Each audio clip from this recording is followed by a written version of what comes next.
Coming up on AgWeek TV, it's planting season. And this week, we're bringing you the information you need as you hit the fields. We'll talk to the South Dakota State climatologist about the seasonal weather outlook. We'll take a look at the market outlook as planting gets underway. And some FFA students are dishing up an opportunity to serve others.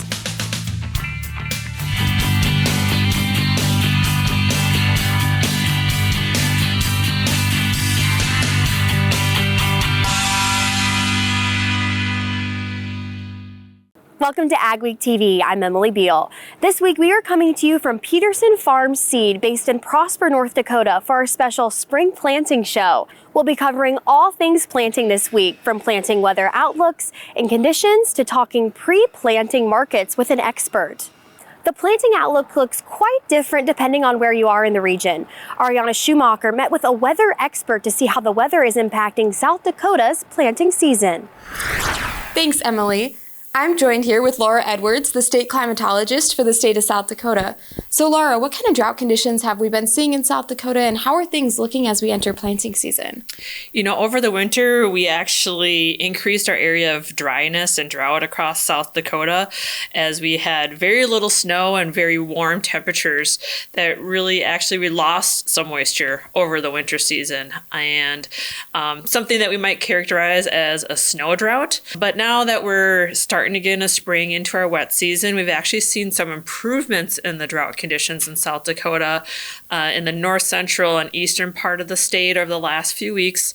The U.S. Drought Monitor has shown some areas of improvement or basically elimination of drought due to the recent rains over the last couple weeks. When will you start to see producers out in the field planting some of those row crops? Well, we've already seen quite a bit of activity on what we call small grains, like the oat and wheat crop. You know, for sure, a lot of those acres are getting covered. Where we've had that recent moisture, there was a few days of drying out time and warmer temperatures that made the fields accessible. So I know people are out there doing that. As far as corn and soybeans go, I know there are some early birds that have been out. Others are staging equipment and getting ready to go. Our soil temperatures are one of the things that's kind of holding things back. And with that outlook into the growing season, how do you expect to see the rest of the growing season up till harvest looking like here in South Dakota? You know, we kind of have a tale of two summers as we look out at the long-term climate outlook for the summer. Kind of the first half of the summer, May, June-ish, and maybe in early July, we see more chances for precipitation in some parts of the state generally, and temperatures slightly on the warmer side, but not everywhere. But as we look at the second half of summer, say later July, August, September, we do see potential for drought to redevelop. So looking at warmer temperatures than average and drier conditions. And by drier conditions, that's almost the whole central part of the country, north central all the way down to Texas. So a couple things to think about. I think, for sure get your seed in the ground and, hopefully things will turn around. Also with the early moisture, looking at potential for early weeds pressure.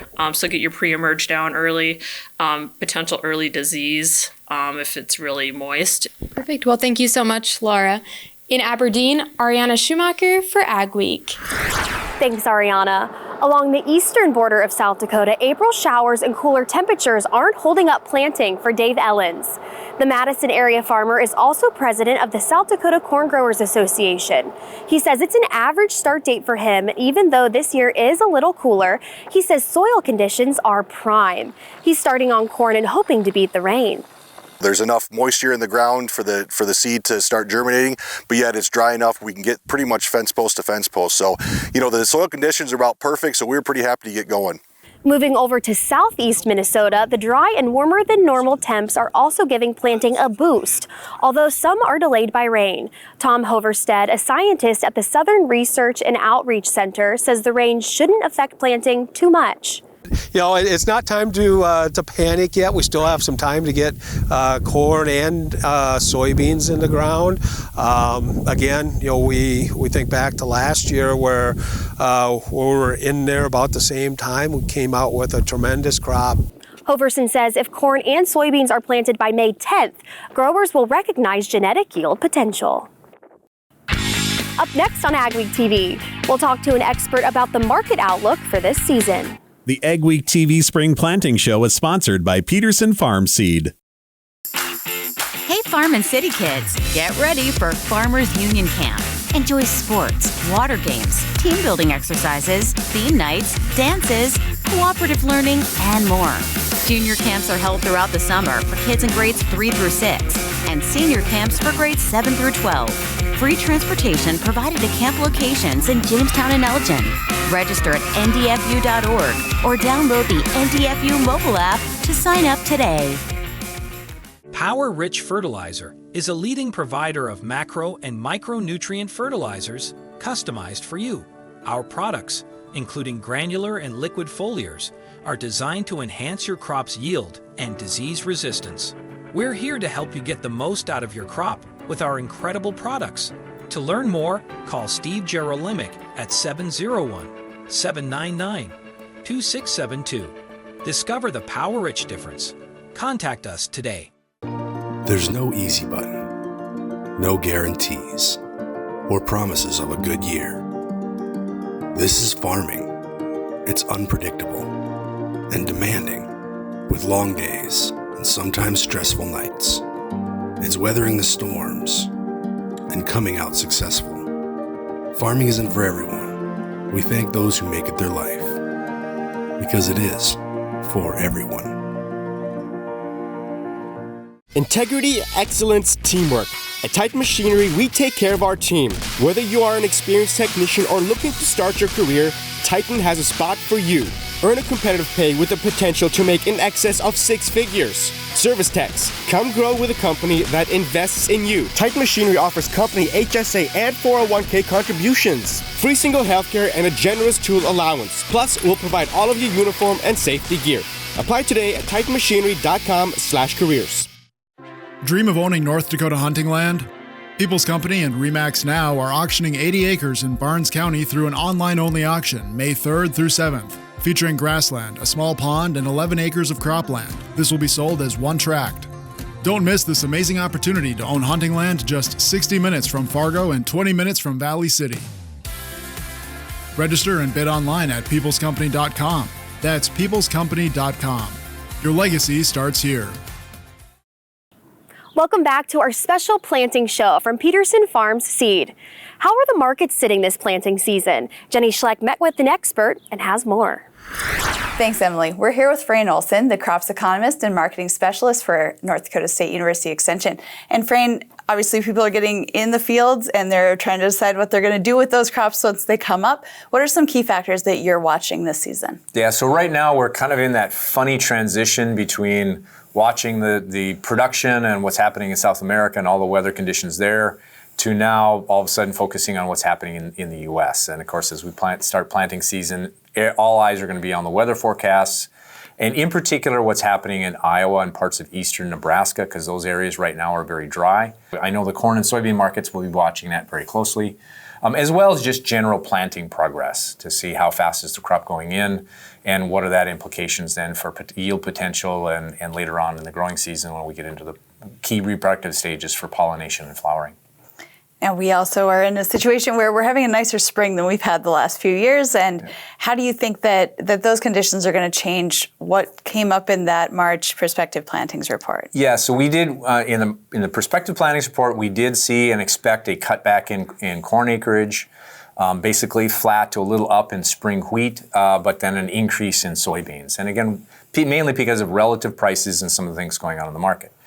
However, one of the things that I have seen in the past, and I just know enough about farming and about how farmers think, we are going to have an early spring planting this year. It looks as though it's going to go very, very quickly. The temptation is when everything's going smooth, you just kind of keep planting a little longer. And in particular for those early seeded crops like corn and wheat. So I'm a little bit cautious here. My gut kind of tells me by the time we get the June report, which is the update to that prospective plantings, that we might see a little more corn acres and a few less soybean acres than first expected. Now on the soybean side, we have a new marketing option in a lot of the region with one soybean plant already online, another one coming, as well as others throughout the rest of the region besides here in North Dakota. How does that change what farmers are thinking about how to sell their crops? Yeah, and so we break it into kind of, again, two pieces. The first was what happens in the futures market, which is really a national, to some degree, an international market. And so the fact that we have one or two additional crush plants coming online when we have 63 in operation right now, on the margin, yeah, it makes a difference, but it probably won't have a big impact on the futures market. However, for the local markets, the basis levels, which is really the reflection of the difference between the local market and the national market, that can have a difference. Lots to look forward to. Thank you. Frayne Olsson with NDSU Extension. Thanks, Jenny. The FFA is growing in Minnesota. 6 new charters were recognized at the state convention in Minneapolis. They're at Lake Park, Audubon, Henning, Anoka Hennepin, North Branch, Moorhead, and Northfield. TJ Austin is the ag teacher at Northfield High School and the advisor of the FFA chapter. The chapter was revived this year after disbanding 33 years ago. Austin says it's a good fit since a lot of students already come from strong 4-H chapters.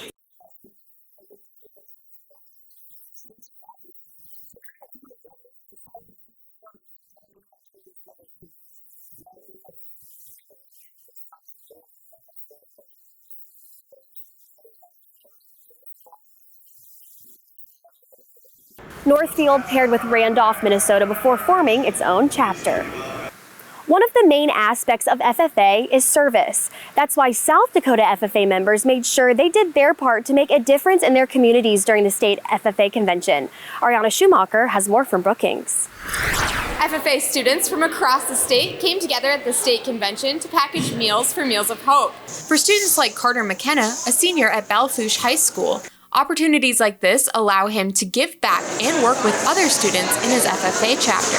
I mean, with FFA, we get a lot of help from other people, and we may not be able to give back to them, but giving back to the communities around us that have always supported us and the people that need food. Nearly 50,000 meals were packaged and will be distributed to people in need across the state through Feeding South Dakota. And all the meals that we do in South Dakota are staying in South Dakota, which it's a big deal. Part of our motto, and it helps people to realize that they can help out in different ways and help people that are in need. Packaging the meals is also a lot of fun for the students. You get to hang out with your friends, but not only you hang out with your friends, you get to help people that are in need. Oh, it's a lot of fun. Just kind of like our last Sarraza chapter, I guess, and talking to them and just trying to be productive and trying to be the most efficient line we can. They are learning the importance of serving others one scoop of pasta at a time. It really just teaches me personally to give back more, and it makes you feel good giving back. In Brookings, this is Ariana Schumacher for AgWeek. About 2,000 students attended the FFA convention. It only took them 3 hours to package all the meals. Ahead on AgweekTV, we'll talk to a lead agronomist at Peterson Farm Seed about planting season. Do you have nutrient deficiency issues? We can help. Let's talk.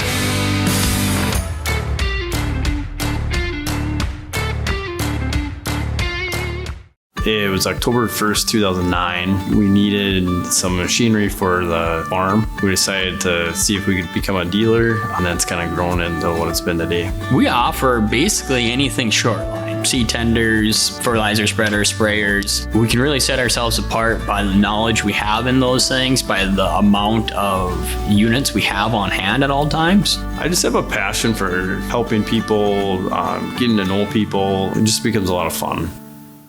Do you have salty fields? Try calcine. We've been putting it on some of our worst spots, and every year you see more bushels, greener crop, healthier crop. Some land down by the river that almost had to take out of production. We've been able to use calcine and bring it back to equal to the rest of the fields. Calcine mixes with basically anything. We put it down with our starter fertilizer. We've mixed it with herbicides. We've applied it broadcast. We've applied it banded. So it's worked in pretty much any capacity, and there's no volatility issues, so it's a very easy to use product. Let's talk. Visit us at EricksonCustomOperations.com. Built in North Dakota and delivered across the Midwest, every Pinky home is a custom home, designed for your family, built by ours. And with our on-site lumberyard and generations of experience, we can help build the home of your dreams without breaking your budget. Build something that lasts. Build with Pinky Homes. Get to know us and see all of your customization options at pinkyhomes.com. The simplicity, I mean, it's a complicated planter, but it's also simple. That row meter is just very simple and it just seems to work. I like that just having that tube delivering the seed with an airstream and not having to have extra belts on it or extra electric motors and stuff. A lot of this machinery seems like it's almost getting overly complicated. The simpler that it can work, but do what it's supposed to do, I think this machine can definitely do that. You got salty soils? We can help. Let's talk.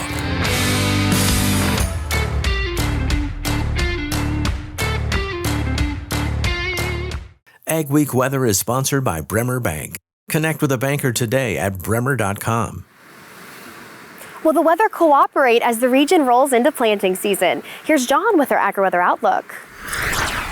Weather playing into the wrapping up of planting season. Field work going on all across the northern and central United States. And we're actually seeing a little bit of a change in the weather pattern. Showers and thunder showers are becoming a little more common in the Great Plains and the upper Midwest. And we're starting to see things warming up again. You know, so much of the winter was warmer than average. The spring has been a little less so in general, and now it's starting to look very warm once again. Now, that being said, the start of the period, we have some cool weather across the northern plains. That's just rain-cooled air. The air mass inherently not that terribly cold. Lots of warm air due to some upper-level ridging over the eastern United States. It's actually a little cool in the Pacific Northwest right now, with some freezing weather up in British Columbia. The other area of freezing daytime weather up around Hudson Bay. That's more typical this time of year. The primary polar jet stream is this line right here, the middle line, ridging over the eastern United States. And as we go through the week, that will expand a bit. Troughing shifts to out along the west coast. That's where the weather will be cool. Northern Rockies, Pacific Northwest, most of the Great Plains, most of the eastern United States will be quite warm. I'm demarking the red or the hot areas as weather that's in the 80s and 90s this time of year. The warm is where it's mostly in the 70s, and the non-committed colorless areas are sort of mild. That's like weather that's like high temperatures in the 60s. So it's a pretty good weather pattern for getting field work done. We're not seeing any real freezing weather as we go through the week. And notice by the end of the week, the ridging becomes pretty fierce. That's going to be a very warm pattern here for the latter part of April.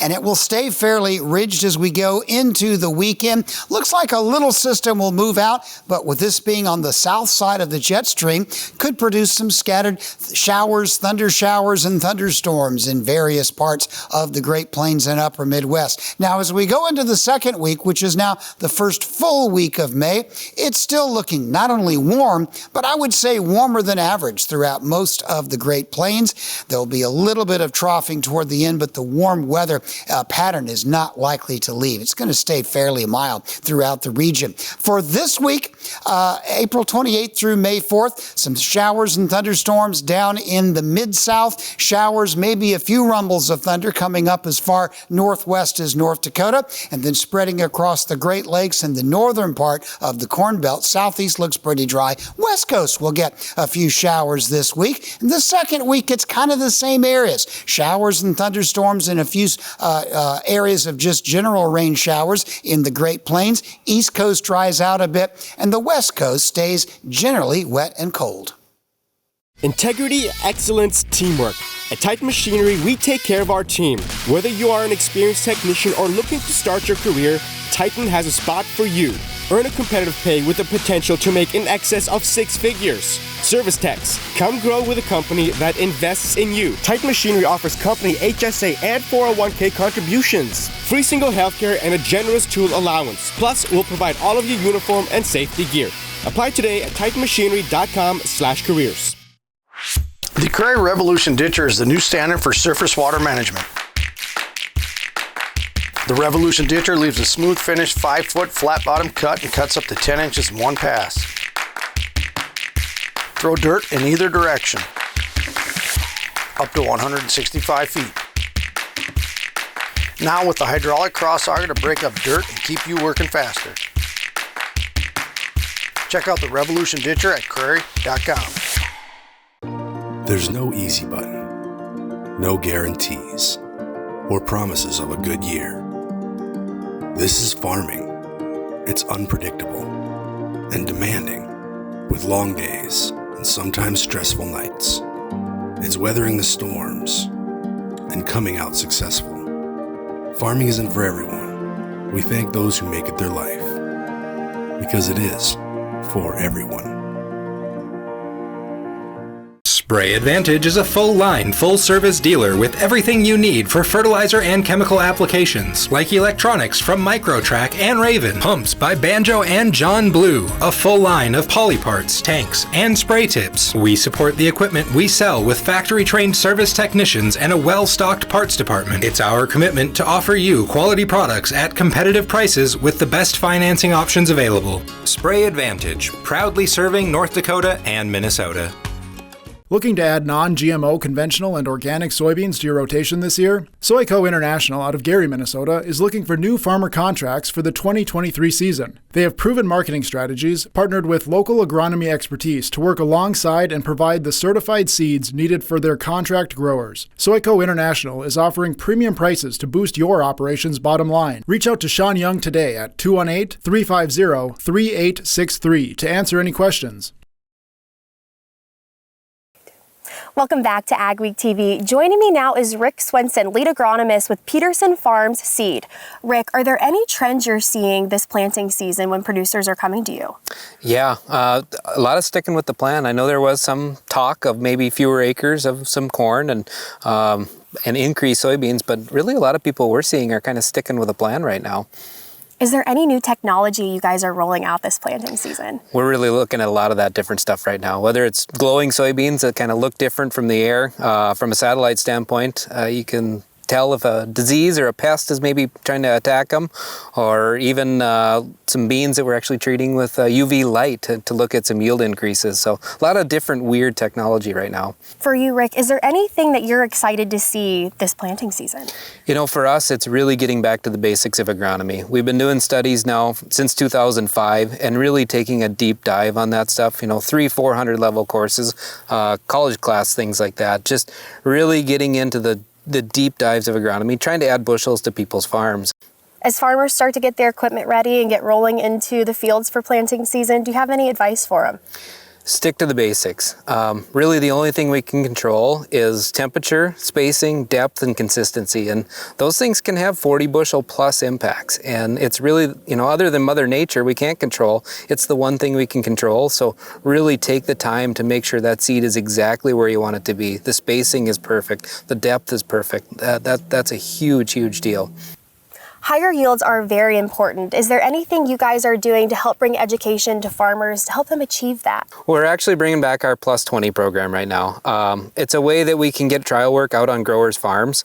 A lot of the research we've done is maybe at the farm in the past, and we really want to get that all across the tri-state. And really the next 60 days, the whole team I work with, that's our sole focus, is to get that trial work out there and do it on growers' farms. And whether it's a yield thing or a population thing or disease or some of the new products like we talked about, that is our number one goal, and really finding where that next bushel can come from. Peterson Farms Seed Field Days are known throughout the region. Are you guys switching that up a bit this year? Yeah, a lot of great feedback the last couple of years and really taking it, to the next level. So not just doing it the one day, but maybe making it a 5-day event and spacing it out over an entire week just to get more people in and get that information out. These meetings we've done, we met with over 400 growers in the month of March. And there's a strong want and need for more agronomy and back to the basics, and that's what we're focusing on. Well, thank you so much for joining me today, Rick. Thank you again. Rick Swenson. Still ahead on AgWeek TV, our Young Farmer and Rancher series continues with a young cattle producer who's back on the ranch. Do you have nutrient deficiency issues? We can help. Let's talk.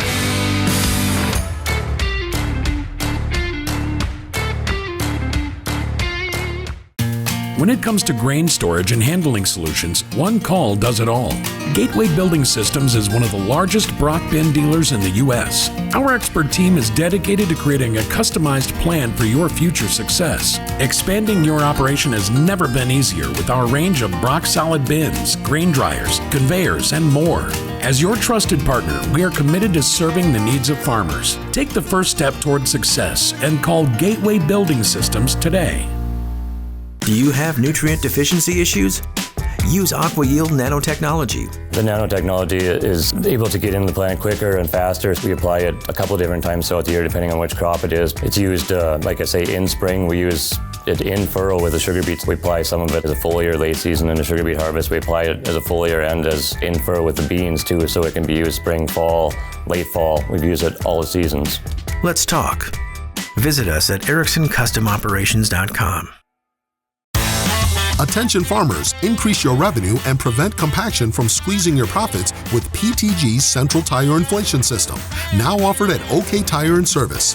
All controlled from the tips of your fingers, ensuring increased yield and improved fuel economy by adjusting your tire pressure within minutes. You are ensuring the best performance from your tractor on the field and off the field, compatible with any radial tire. Call the OK Tire team today or visit oktireinc.com to learn more. Dig, lay, and bury drain tile all in one pass with the Crary Tile Pro Plow. The Crary Tile Pro Plow lays tile up to 7 feet deep with boot sizes of 4 to 12 inches. Advantages of installing drain tile to your field provides increased overall yield, improved soil moisture levels, and controls soil erosion. It pays to tile with a Crary Tile Pro. To locate a dealer near you, visit www.crarytilepro.com. You got salty soils? We can help. Let's talk.